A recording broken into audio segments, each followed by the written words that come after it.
तुर्क सदर रजब तैयब उर्दवान का पाकिस्तान का 2 रोजा अहम दौरा। वज़ीर आज़म इमरान खान ने नूर खान एयरबेस पर मुअज़्ज़ज़ मेहमान का खैर मकदम किया। खुद गाड़ी ड्राइव करके वज़ीर आज़म हाउस लाए, जहां गार्ड ऑफ ऑनर पेश किया गया।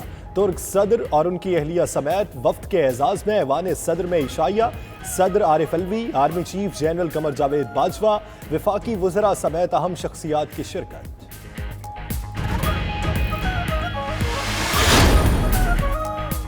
तुर्क सदर के साथ अहम शख्सियात पर मुश्तमिल 60 रुकनी वफ्द भी आया।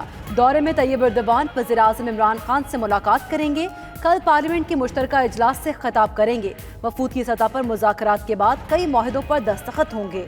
तुर्क सफ़ीर एहसान मुस्तफ़ा कहते हैं इस्लामोफोबिया के खिलाफ टीवी चैनल पर काम जारी है। उधर अपोजिशन लीडर शहबाज शरीफ का तुर्क सदर के दौरा पाकिस्तान का खैर मकदम।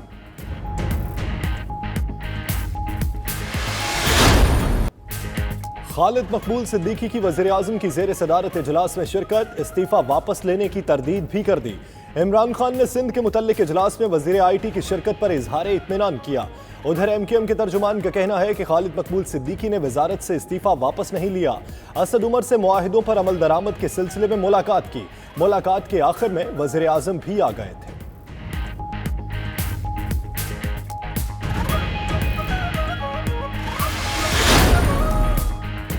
हुकूमत और काफ लीग एक पेज पर हैं, तमाम बहरानों का मिलकर मुकाबला करेंगे।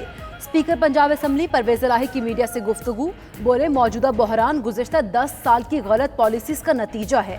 बल्दियाती इदारे होते तो हुकूमत को पेचीदगियों का सामना ना करना पड़ता।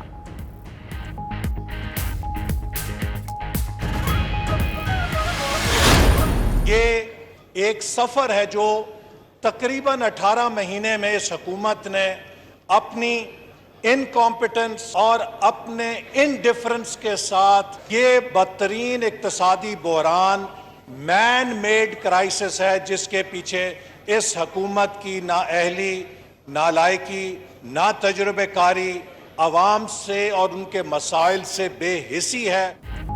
कौमी असम्बली का इजलास, एहसन इकबाल ने हुकूमत की खूब ली क्लास। बोले सिर्फ 18 माह में हुकूमत ने मईशत और आवाम की कमर तोड़ दी। इक्तसादी बहरान इनकी नाअहली और नालायकी की वजह से है। नाअहल हुकूमत इदारों के पीछे छुपने की कोशिश करती रही और कौम की चीखें निकल गईं। जब कोई सवाल पूछा जाता था तो जवाब मिलता, हुकूमत और फौज एक पेज पर है।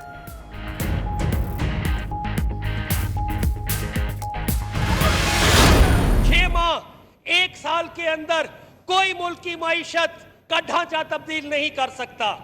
आपको देखना पड़ेगा कि 78% आपका कौमी पैदावार GDP मकरूज है। करंट अकाउंट डेफिसिट का ये हाल है। आप ये इस वक्त ये हाउस, हमें इस वक्त मईशत के ऊपर सियासत का वक्त नहीं है। ये वक्त है कि एक नेशनल इकोनॉमिक चार्टर लेके आए। कोई भी 1 साल के अंदर मईशत का ढांचा तब्दील नहीं कर सकता। खुसरो बख्तियार का एहसन इकबाल को जवाब, बोले जब कर्जों का हजम 78% होगा तो सारा पैसा सूद अदा करने में ही जाएगा। मईशत पर सियासत का वक्त नहीं है। मुल्क चलाने के लिए सूबों को टैक्स इकट्ठा करना पड़ेगा। फूड सिक्योरिटी के लिए नेशनल पॉलिसी लाना होगी।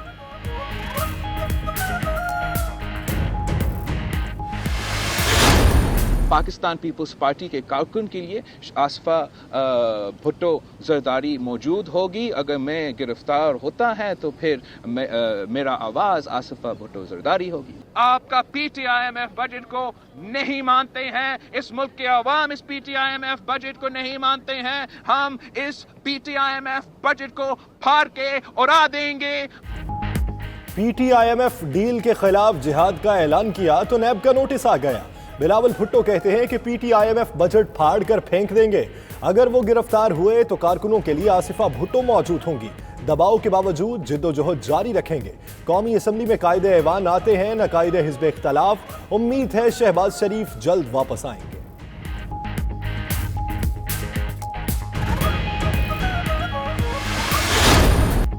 बिलावल भुट्टो जॉइंट वेंचर ओपल केस में नैब के सामने पेश। तफ्तीशी टीम को मुतमईन ना कर सके। नैब रावलपिंडी ऑफिस में पूछगछ पर वाज़ेह जवाब ना मिला तो तहरीरी सवालनामा थमा दिया गया। उधर शहजाद अकबर कहते हैं बिलावल ने मनी लॉन्ड्रिंग करके जायदादें बनाई, खुद को बच्चा बताकर अवाम को गुमराह कर रहे हैं। बेगुनाही साबित करने के लिए अदालत में जाएं।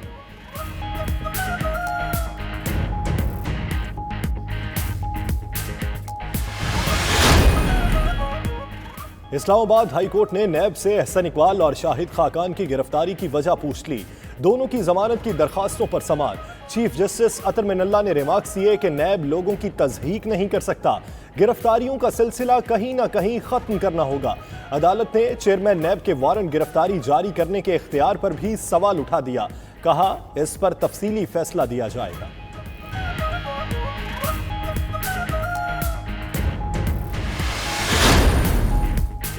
जाली अकाउंट्स केस में ओमनी ग्रुप के लिए पहला बड़ा रिलीफ। अब्दुल गनी मजीद की तिब्बी बुनियादों पर जमानत मंजूर। इस्लामाबाद हाई कोर्ट ने 10 करोड़ रुपए के मचल्लकों के एवज दरख्वास्त जमानत मंजूर की। अब्दुल गनी मजीद इस्लामाबाद के अस्पताल में जेर इलाज रहेंगे। हर पेशी पर अदालत में हाजिर होंगे।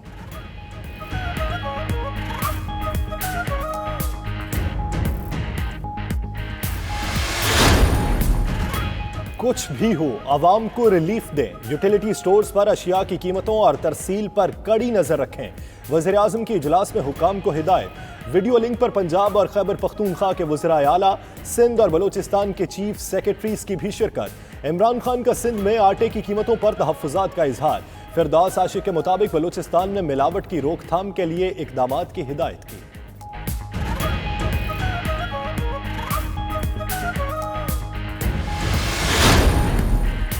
हुकूमत झूठ की सियासत कर रही है। सिराजुल हक का महंगाई के खिलाफ एहतजाजी मुजाहरे में शुरका से खिताब। बोले मौशी सूरत हाल बद से बदतर होती जा रही है।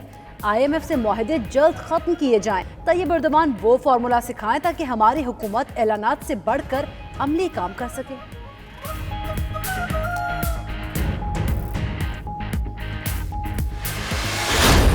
बरतानवी वज़ीर आज़म बोरिस जॉनसन को झटका। वज़ीर खजाना साजिद जावेद ने इस्तीफा दे दिया। बरतानवी मीडिया के मुताबिक साजिद जावेद ने ओहदा बोरिस जॉनसन से इख्तलाफात की वजह से छोड़ा है।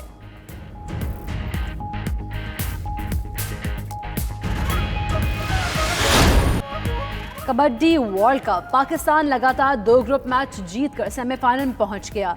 इकबाल स्टेडियम फैसलाबाद में खेले गए मैच में कौमी टीम ने ऑस्ट्रेलिया को 25 के मुकाबले में 62 पॉइंट्स के भारी मार्जिन से शिकस्त दी। दीगर मैचों में भारत ने ईरान को शिकस्त दे दी।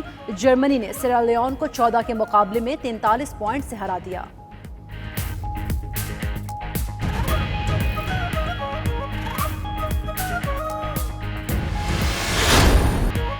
आज़ाद कश्मीर के बेशतर इलाकों में बारिश और बर्फबारी का सिलसिला जारी। सियाहती मकाम पीर चनासी ने भी सफेद चादर ओढ़ ली। सयाहों पर सहर तारी, लोगों का हल्ला गुल्ला, एक दूसरे पर बर्फ के गोले बरसाते रहे। उधर अस्तोर में भी बर्फबारी, हर तरफ सफेदी बिखर गई।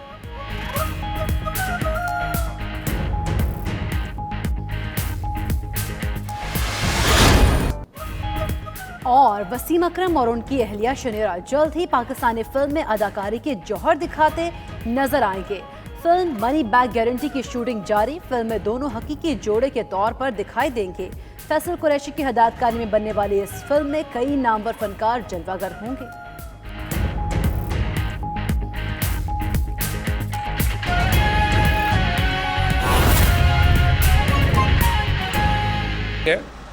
उसमें एक दूसरे को बर्दाश्त करके चलना होता है।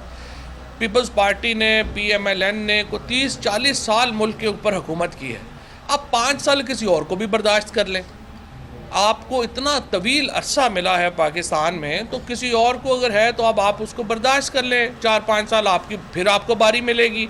मैदान भी हाज़िर होगा, घोड़ा भी हाज़िर होगा और आप उसके ऊपर देख लीजिएगा। लेकिन इस तरह से जो रवैया पार्लिमान में इख्तियार किया गया है वो जो है वो मुनासिब नहीं है और उसके ऊपर मेरा ख्याल है रिव्यू की जो ज़रूरत है। ये जो महंगाई का मामला के ऊपर जो बहस हो रही है, इसके ऊपर सबसे पहले बात तो मैंने कही थी कि महंगाई के ऊपर बातचीत होनी चाहिए और ख्वाजा आसिफ साहब ने बाद में बात की और स्पीकर साहब ने इसके ऊपर, ये महंगाई के ऊपर, इकॉनमी के ऊपर ये डिबेट कराई।